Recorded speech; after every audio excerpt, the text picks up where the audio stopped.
So friends, अब तक हमने कॉलम तक का एग्जीक्यूशन पार्ट देखा है। अभी हम इस लेक्चर में देखेंगे slab and slab beams for execution. Execute slab and slab beam first. सबसे पहले हमें बीम का बॉटम फिक्स करना रहता है, एंड देन उसके बाद एक बार बीम का लेवल सेट हो जाने के बाद उसको हम सेंटरिंग, यानी कि जो भी अपना हॉरिजॉन्टल शटरिंग रहता है उसको सेंटरिंग बोलते हैं। तो हम सेंटरिंग का काम चालू करते हैं, and then once the centering is done, हम उस पर जो भी एज पर डिटेल रीइंफोर्समेंट है उसको हम रीइंफोर्समेंट फिक्स करके उसको रीइंफोर्समेंट बाइंडिंग का काम करते हैं। And then once the reinforcement is completed, then हम उसको कंक्रीटिंग करते हैं। एंड देन कंक्रीटिंग होने के बाद उसका डिसेंटरिंग, मतलब जो भी शटरिंग का पार्ट है वो हम निकाल के उसको फिर आगे का जो भी आफ्टर कंक्रीटिंग का काम रहता है वो हम स्टार्ट करते हैं, लाइक क्योरिंग एंड हैचिंग, अगर उसको फिनिशिंग के लिए प्लास्टर करना है तो। सो फ्रेंड्स, अभी हम one by one in detail देखेंगे। तो सबसे पहले अपना बीम बॉटम। तो जैसे कि आप ये इमेज में देख सकते हो, हमें सबसे पहले जो भी अपने लेवल है as per the section drawing, और जो भी अपना एक टिपिकल बेंचमार्क रहता है, वहाँ से हमें सब जो भी अपने कॉलम है उस पर हमें लेवल मार्क करना रहता है, ताकि हमारा जो भी सरफेस है, हम अगर यहाँ पे देखें, यहाँ पे जो पीसीसी किया है, ये सब सरफेस हमें हर जगह पे सेम नहीं मिलेगा। इसके लिए हमें जो भी अपना टिपिकल बेंचमार्क मार्क किया रहता है ऑन साइड, हम उस वो लेवल को हम सब कॉलम पे ट्रांसफर करते हैं। लाइक हमें जो भी एक सुटेबल हाइट है, वो हाइट पे हमें सब कॉलम पे लेवल मार्क करना रहता है। एंड जब भी हमें जो भी बीम का बॉटम देखना रहेगा, या तो बीम का टॉपी जो हम बीम बॉटम फिक्स करना रहता है, या तो बीम का लेवल देखना रहेगा, तो हम वही एक लेवल से रेफरेंस लेके हम वो काम करते हैं आगे। Then once this level marking is done, उसके बाद हमें बीम बॉटम का मार्किंग करना रहता है। तो जैसे कि आप यहाँ पे इमेज में देख सकते हो, हमें बीम का जो बॉटम है वो हमें जो भी स्लैब का डेप्थ है, उसके बाद जो भी एक बीम का टोटल डेप्थ है वो सब, और जो भी एज पर डिटेलिंग जो भी। एंड देन नेक्स्ट है अपना बीम बॉटम मार्किंग। तो बीम बॉटम मार्किंग के लिए हमें सबसे पहले बीम का डेप्थ देखना रहेगा। लाइक हर एक बीम का डेप्थ अलग अलग रहेगा। जैसे कि कोई प्राइमरी बीम है या तो कोई सेकेंडरी बीम है, तो वो सब हमें जो भी ड्राइंग है उसमें से देख के डिसाइड करना पड़ेगा सेक्शन में उसका डेप्थ कितना दिया है। और जो भी सब डेप्थ कम ज़्यादा हो सकती है, लेकिन जो अपना स्लैब का जो भी टॉप है वो हमारा सब जगह सेम रहेगा। तो स्लैब का टॉप टॉप सेम रख के उसके बाद जो भी बीम के डेप्थ के हिसाब से हमें जो बीम का बॉटम मिलता है वो हमें हर एक कॉलम पे मार्किंग करना रहता है। एंड देन वो मार्किंग करके उसके बाद जैसे कि आप यहाँ पे इमेज में देख सकते हो, हमें एक प्लाई का पट्टी मारते हैं जिसे कहते हैं बीम बॉटम, और साइकिल एंड लैंग्वेज में हम उसे टोपी भी कहते हैं। तो वो हमें मार्क करना रहता है। And then once this beam bottom is done, next उसके नेक्स्ट स्टेप है, जो भी ये आप हॉरिजॉन्टल प्लाई देख रहे हो, जो बीम का बॉटम प्लाई है, वो बीम के सपोर्ट के लिए जो टोपी रहता है उस पे हम ये प्लाई रख के उसको हम, जैसे कि आप यहाँ पे देख सकते हो, प्रॉप से उसको फिक्स करते हैं। तो फ्रेंड्स, जब हमें ये बीम का बॉटम का प्लाई फिक्स करना रहता है, तो जो हम यहाँ पे टॉपी फिक्स करते हैं, तो वो जो प्लाई का थिकनेस जो रहता है वो भी हमें कंसिडर करना रहता है, ताकि हमें जो एक प्रॉपर लेवल है या तो जो प्रॉपर डायमेंशन है बीम का वो हमें मिल सके। And then once this beam bottom ply is done, तो जो भी अपना साइट पे सुपरवाइजर है या तो जो भी एक साइट इंजीनियर है, वो आके वो अपना बीम का जो लेवल है वो चेक करेगा। लाइक उसका हॉरिजॉन्टली वो एक लेवल में है कि नहीं है, या तो जो भी एज पर बीम का डायमेंशन के हिसाब से उसका बीम का बॉटम जहाँ पे चाहिए वहाँ पे उसका लेवल प्रॉपर है कि नहीं है, वो सब एक ये लेवल पे हमें चेक करना रहता है। So friends, once this beam bottom fix is done, next है हमारा सेंटरिंग। तो friends, centering and shuttering are the same things, but जो भी अपना वर्टिकल प्लाई रहता है, जो अपना वर्टिकल फॉर्मवर्क रहता है, हम उसे शटरिंग बोलते हैं। और जो अपना हॉरिजॉन्टल फॉर्मवर्क रहता है, जैसे कि आप यहाँ पे देख सकते हो, यहाँ एम एस प्लेट लगाया हुआ है। तो ये सब जो हॉरिजॉन्टल है उसको हम सेंटरिंग बोलते हैं। So friends, once the beam bottom is done, उसके बाद हम बीम का साइड साइड फिक्स करते हैं। तो जैसे कि आप इमेज में देख रहे हो, जो भी अपना स्लैब का थिकनेस है वो माइनस करके, और उसमें जो ये भी जो यहाँ पे जैसे आप इमेज में देख सकते हो कि स्लैब का थिकनेस प्लस जो अपना ये प्लाई का थिकनेस, एमएस प्लेट का या तो जो भी प्लाई लगने वाला उसका थिकनेस हम माइनस करके उस वो लेवल पे हम जो भी बीम आने वाला है उसका हम साइड फिक्स करते हैं। या तो हम कह सकते हैं कि जो अपना बीम का साइड है उसका टॉप हम वो लेवल पे रखते हैं, ताकि हमें स्लैब का जो बॉटम है वो एज पर द स्लैब का थिकनेस के हिसाब से हम हमें एक लेवल पे मिल सके। एक बार साइड फिक्स होने के बाद है स्लैब सेंटरिंग। तो ये जो बीम का जो साइड है वो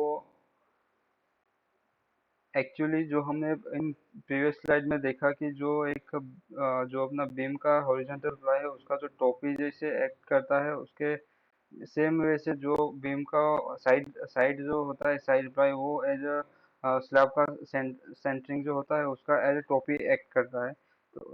तो हम उसे बोल सकते हैं कि वो उसका बॉटम है। तो वो सेम लेवल पे फिर हम जो भी एमएस का है तो अपना जो भी प्लाई लगने वाला है वो हम वो लेवल पे फिक्स करते हैं। एंड देन उसके बाद है सपोर्ट।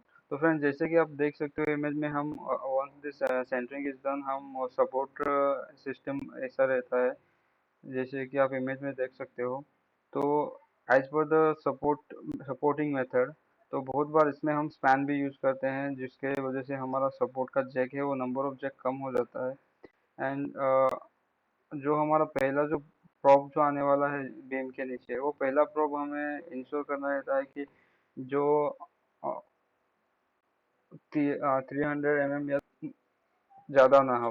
लाइक ये कॉलम, और जो कॉलम से जो फर्स्ट प्रोब का डिस्टेंस है वो 300 mm से कम हो। एंड जो भी सब शटरिंग प्रोब्स है वो प्रॉपर वर्टिकल रहे। और अगर उसका हाइट ज़्यादा है तो हम, जैसे कि ये इमेज में देख सकते हो, ऐसा लाइक जो भी हमारा कपलॉक सिस्टम होता है उसके हिसाब से हम इसको ये प्रोब जो अपना प्रोब्स है उसको हम ऐसा बाइंडिंग कर देते हैं हॉरिजॉन्टल, या तो स्टील से ऑन साइड अवेलेबल जो भी है उसको हम हॉरिजॉन्टल सपोर्ट इन मिड में दे देते हैं, ताकि जो सिलेंडरनेस जो है वो कम हो जाए वो प्रोब का। तो वो हिसाब से हम ऐसा हॉरिजॉन्टली मिडल में ऐसा बाइंडिंग कर देते हैं ताकि उसको प्रॉपर सपोर्टिंग हो सके। वंस दिस सपोर्टिंग डन, तो उसके बाद चेकिंग करना रहता है। Friends, once the centering is done, next है रीइंफोर्समेंट। तो जैसे कि हम हर बार डिस्कस करते हैं कि जो भी अपना steel as per the detailing cutting और बेंडेड किया हुआ है वो हमें उसका जो जहाँ पे भी वो पोजीशन है वहाँ पे लाके से बाइंडिंग करना रहता है। तो जैसे कि आप ये नीचे वाले इमेज में देख सकते हैं, सबसे पहले जो बीम का स्टील होता है वो बाइंड किया जाता है। तो उसे हम ऐसे ऊपर रख के, या तो जो यहाँ पे आप देख सकते हो रनर या लाइक ये चाबी से उसका सपोर्ट करके उसको हम वो बीम का जो डेप्थ है सेक्शन है उससे अप में इसको प्रॉपर जो भी डिटेल है उसके हिसाब से बाइंडिंग किया जाता है। And then once this beam का रेनफोर्समेंट बाइंडिंग करके हो जाने के बाद उसको हम वो जो भी है उसे वो चाबी निकाल के सेम उसको नीचे बीम के जो भी सेक्शन है उसमें हम डाउन कर देते हैं। एंड देन उसके बाद रहता है स्लैब का रीइंफोर्समेंट बाइंडिंग। तो जैसे कि आप ये ऊपर वाले इमेज में देख सकते हो, हमें जो भी स्लैब का डिटेल प्रोवाइड किया गया हुआ है फॉर रीइंफोर्समेंट, तो उसके हिसाब से हम ये स्लैब का स्टील बाइंडिंग करना रहता है। तो फ्रेंड्स, हम देखेंगे कि इसमें बीम में कौन कौन सा टाइप का स्टील रहता है एज पर स्ट्रक्चर रिक्वायरमेंट। तो हमें जो बीम में रहता है उसमें हम सबसे पहले रहता है टॉप बॉटम का स्टील रहता है। तो हमें चेक करना रहता है कि एज पर टॉप बॉटम का स्टील का ड्राइंग के हिसाब से टॉप बॉटम स्टील है कि नहीं है। एंड देन उसका प्रॉपर जो पोजीशन सेक्शन में बताया गया है वो पोजीशन थी वो स्टील विथ डायमीटर और एज पर रिक्वायरमेंट बाइंडिंग किया हुआ है कि नहीं है। और अगर बीम का डेप्थ 750 से ज़्यादा है तो हमें in general size face bar provide करना रहता है ऑन बोथ फेस। तो वो सब हमें चेक करना रहता है। तो उसके बाद रहता है बेंट अप बार। तो जैसे कि आप यहाँ पे देख सकते हैं ये बेंट अप बार रहता है, 2 लेग्स, 3 लेग्स, 4 लेग्स, ऐसा अलग अलग टाइप का रिंग दिया हुआ रहता है beam. As per the requirement. अगर रेनफोर्समेंट अगर बहुत डेंस है तो हमें वो पिन प्रोवाइड करना रहता है। लाइक अगर यहाँ पे नीचे के देखोगे तो यहाँ पे 2 लेयर में स्टील बाइंडिंग किया हुआ है, तो हमें ये 2 लेयर के बीच में एक लाइक मिनिमम 25 mm रहेगा, वो पिन देके उसमें वो जो भी गैप है वो मेंटेन करना पड़ता है अगर बहुत ज़्यादा डेंस रेनफोर्समेंट प्रोवाइड किया हुआ है फॉर बीम। एंड उसके बाद बीम में टॉप और बॉटम एक्स्ट्रा बार्स प्रोवाइड किया हुआ रहता है। Extra bar are also provided in beam. तो as per the structural requirement वो सब ये अलग अलग टाइप के जो भी रेनफोर्समेंट बार्स है वो एक बीम में प्रोवाइड किया हुआ रहता है। एंड देन स्लैब में अगर देखें तो इसमें हमारा ये रहता है क्रैंक बार, जो कि मेन बार रहता है, इसको बोलते हैं क्रैंक बार, ताकि ये अपना यहाँ पे 45 डिग्री पे बेंड किया हुआ है। ये अल्टरनेट बेंड रहता है क्रैंक बार, जो मेन बार रहता है। एंड देन उसके बाद रहता है डिस्ट्रीब्यूशन बार। अगर टू वे स्लैब है तो उसमें बोथ वेज मेन बार ही रहेगा। एंड उसके बाद है क्रैंक डिस्ट्रीब्यूटर। तो जो भी अपना क्रैंक बार जो ऐसा बेंड होकर ऊपर से जाता है उसमें जो डिस्ट्रीब्यूशन बार लगता है उसको कहते हैं क्रैंक डिस्ट्रीब्यूटर्स। एंड उसके बाद रहता है चेयर प्रोवाइड किया हुआ रहता है। तो जहाँ भी अपना एक क्रैंक है, क्रैंक बार दिया हुआ है, यहाँ पे हमें चेयर देना रहता है ताकि जो भी अपना स्टील है उसका प्रॉपर पोजीशन मेंटेन हो सके। तो ये सब different types of steel bars are provided in slab, beam and slab. After reinforcement next है कंक्रीटिंग।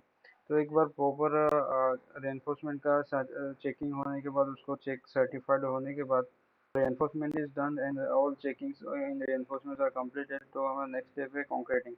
तो कंक्रीटिंग में हमें सबसे पहले प्लानिंग के लिए उसका क्वांटिटी कैलकुलेट करना पड़ता है। इनका मेथड क्या रहेगा, लाइक उसमें आरएमसी आएगा, या तो पंप लगने वाला है, या तो मैन्युअली, जैसे कि आप इमेज में देख सकते हो वो सब मेथड यूज करना है। तो वो सब पहले से मैनेजमेंट में पहले से डिसाइड करके उसके हिसाब से प्लानिंग करना रहता है। तो ड्यूरिंग कंक्रीटिंग हमें सुपरविजन में देखना रहता है कि जो भी कंक्रीटिंग का मोटर आ रहा है, जो भी कंक्रीट आ रहा है, उसका proper water cement ratio maintain है कि नहीं है। इसके बाद उसका प्रॉपर कॉम्पैक्शन, लाइक जैसे कि आप इमेज में देख रहे हो यहाँ पे वाइब्रेटर से कॉम्पैक्शन हो रहा है, तो प्रॉपर हो रहा है कि नहीं हो रहा है। और जो भी एक possibilities of segregation of concrete रहता है वो हमें अवॉइड करना रहता है। एंड उसके बाद जो लेवल, एक प्रॉपर लेवल में कंक्रीटिंग जो स्लैब है उसका कंक्रीट हो रहा है कि नहीं हो रहा है, ये भी चेक करना रहता है। एंड मोस्ट इम्पोर्टेंट थिंग से, अगर कंक्रीटिंग अगर पंप से हो रहा है या तो मैन्युअली हो रहा है, तो कहीं भी एक जगह पे एक लिमिट से ज़्यादा एक कंक्रीट स्टोर नहीं होना चाहिए, ताकि जो भी अपना बॉटम शटरिंग का सपोर्ट है, सेंटरिंग का, वो सपोर्ट पे ज़्यादा लोड ना आए, और जिस फ्लोर के लिए वो डिज़ाइन या तो सपोर्ट लगाए गए हैं वो मेंटेन हो सके। कंक्रीटिंग डन, हमें उसके बाद आफ्टर 21 डेज, या तो एज पर द स्पेसिफिकेशंस, जो भी डी सेंटरिंग का टाइम दिया हुआ है उसके हिसाब से हम वो जो भी डी सेंटरिंग का काम है वो हम स्टार्ट करते हैं। And then once the centering done, और उसके पहले भी जब कंक्रीटिंग के दूसरे दिन से ही हमें क्योरिंग करना रहता है, और क्योरिंग एटलीस्ट मिनिमम 7 डेज के लिए तो करना ही पड़ता है। और एज पर द स्पेसिफिकेशन, जो भी टाइप का कंक्रीट है, जो भी टाइप का मटेरियल यूज किया गया है, उसके हिसाब से क्योरिंग एंड डिसेंटरिंग का पीरियड डिसाइड होता है। इन जनरल 21 डेज रहता है फॉर डिसेंटरिंग ऑफ स्लैब। एंड उसके बाद जो भी रिक्वायरमेंट है उसके हिसाब से हमें प्रोब लगाए रखना रहता है। बहुत बार सेक्शन से जो अपना कैंटिलीवर पार्ट है उस पर हमें प्रोब, आफ्टर दिस कैंटिलीवर के बाजू वाला जो पोर्शन है उसके ऊपर ब्रिक वर्क या तो कोई सपोर्ट आने के बाद ही हम उसका डिसेंटरिंग या तो सपोर्ट रिमूव करते हैं। तो ये सब एज पर द स्पेसिफिकेशन हमें डायरेक्ट दिया हुआ रहता है in general notes in any all types of drawings. Friends, ये एक जनरल नोट है और for procedure of slab, beam and slab. तो अगर आपको रीड करना है या तो नोट डाउन करना है, तो आप वीडियो को पॉज करके या रीड या तो नोट डाउन कर सकते हो।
Thank you for watching. हम